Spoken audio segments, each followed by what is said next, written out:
Nosso tema hoje é um assunto velado, pouco falado, mas de extrema importância. Hoje nós vamos falar sobre o 4º trimestre de gestação. Vamos falar de puerpério. Bora pro vídeo.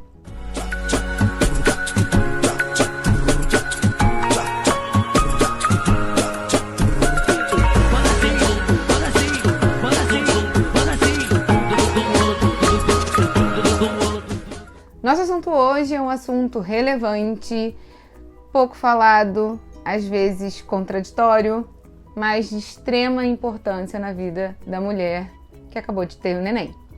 Nós vamos falar de puerpério, vamos falar de quando se preocupar com puerpério, vamos falar das coisas que acontecem e tudo mais. Antes de tudo, doutora Luciana Muri, mas pode me chamar de doutora Lu. E esse é o nosso canal de ginecologia, transparente e sem tabus. Se você é novo por aqui, se inscreve, aperta esse botãozinho aqui de inscrever-se para você receber todas as nossas novidades, ficar craque em saúde da mulher de uma forma leve e que você entenda tudo. Se você já é de sempre, dá um like, comenta como é que foi seu puerpério, porque pra gente é muito importante esse feedback de como é que estão as coisas. Então vamos falar de puerpério. Antes de tudo, eu queria também dar o meu depoimento. Eu tive um puerpério muito doloroso, principalmente por conta da amamentação. Eu tive uma dificuldade grande inicial com a amamentação e eu me cobrava demais. Então, eu ouso dizer que se um dia eu tiver um segundo filho, ele também virá para talvez tirar traumas que o puerpério me deixou. Bora falar de puerpério. O puerpério é considerado desde o momento do nascimento até a 6ª semana depois que o bebê nasce. E aí já entra um ponto muito importante. Muitas vezes a gente esquece dos puerpérios de berço vazio.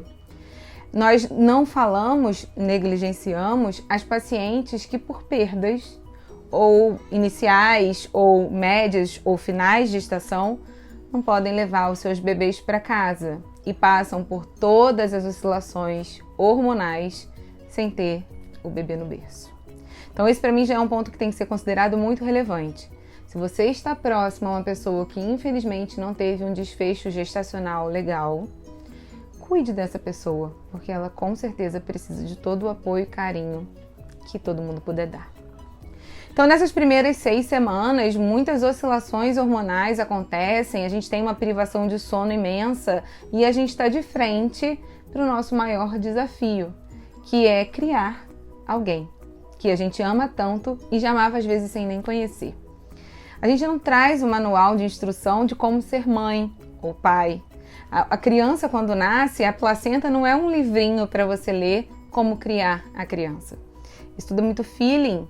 Óbvio que influencia muito como a gente foi criado, mas a gente também aproveita essa nossa criação e a do nosso companheiro ou companheira para ir tirando umas arestas de coisas que a gente nem concordava tanto e que a gente pode atualizar para o ano em que a gente vira mãe.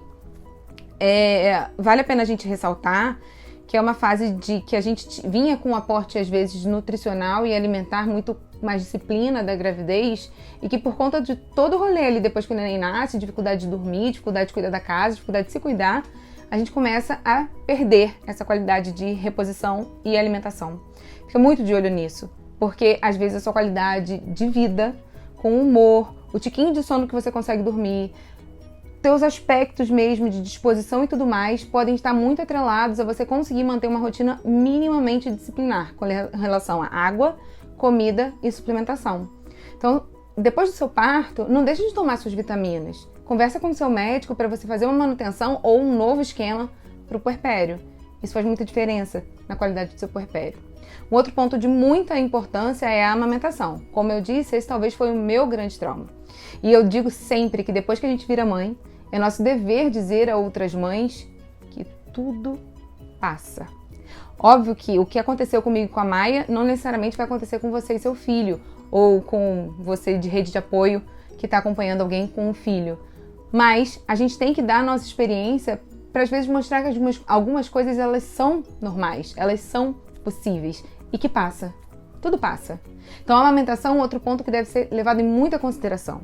A sua sanidade mental certamente é o ponto mais importante, que você tem que botar ali em equilíbrio com tudo que está acontecendo no puerpério.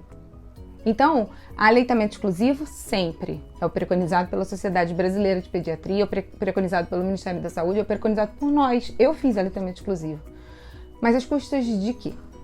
Então, eu acho que isso tem que estar muito em comum acordo com o seu pediatra. Se você começar a perceber que está havendo uma série de modificações do seu humor profundas que podem estar sendo prejudicadas por um aleitamento a qualquer custo. Nós não devemos competir a nossa maternidade com a lata de leite materno. Ser mãe é muito mais do que isso. Então, esse é um outro alerta que eu gosto de deixar muito quando eu falo de puerpério. Outra coisa é a gente aceitar a rede de apoio quando a gente tem, porque isso talvez também eleve a leveza do puerpério. Novamente falando da minha escolha, eu quis um puerpério inicial sozinha com o Felipe, com o marido, e os cachorros, e a Maia. E talvez se eu tivesse aberto um pouquinho mais a rede de apoio que estava ali, eu pudesse ter mais leveza no puerpério. Então ceda. Somos super mulheres só pelo fato de estarmos sendo mães. Mas vale a pena a gente ter a rede de apoio que às vezes pode trazer mais leveza. Permita que as outras pessoas participem um pouco com limites, óbvio, mas isso facilita muito sua vida. Às vezes com as coisas, até porque quando você for visitar alguém que está no puerpério, faça as coisas da casa. Não precisa levar nada de comer, não precisa levar nada. Não, chegou lá, posso passar uma vassourinha? Posso lavar essa louça que tá suja? Precisa que eu lave alguma roupa do bebê? Isso é a rede de apoio que às vezes faz muita falta pra gente. Mas o principal desse vídeo, que eu nem quero que seja muito longo, se quiserem até eu posso fazer um vídeo maior depois sobre isso, não me importa, falar de cada pedacinho, deixa aqui em algum comentário se vocês quiserem que eu pontue mais algum ponto e a gente faz um outro vídeo só sobre isso. É sobre depressão pós-parto e blues puerperal. O blues puerperal é esse rolê aí, que eu acho que foi o que aconteceu comigo. Uma tristeza profunda, um medo louco do entardecer, um choro bizarro, mas que eu conseguia manter a comida, o banho, o cuidado com a Maia, o amor extremo e feliz pela filha. Aí tá ok. Só que às vezes isso vai entrando por uma linha que você para de tomar banho, você para de comer, que você começa a ter uma irritação por conta da criança que você não sabe explicar, porque é o amor da sua vida. Mas você começa a ter uma irritação, aquilo ali, o cuidado à criança começa a te trazer um medo, um desespero. É a hora de você buscar ajuda. E ajuda profissional. Algumas horas a gente precisa da psicologia e da psiquiatria bem agarradinhas com o puerpério. Novamente, pela nossa sanidade mental. Tudo tem jeito, tudo passa, mas a gente precisa entender que a gente precisa de ajuda.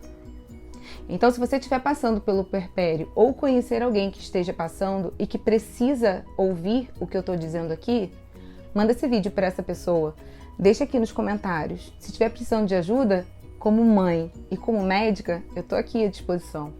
O puerpério não é fácil. Eu ouso dizer que é o trimestre mais difícil da gestação. É a hora que a giripoca pia, mas passa. E às vezes a gente fica até maluquinha de querer ter outro, pra passar tudo de novo. Eu tô à disposição, viu?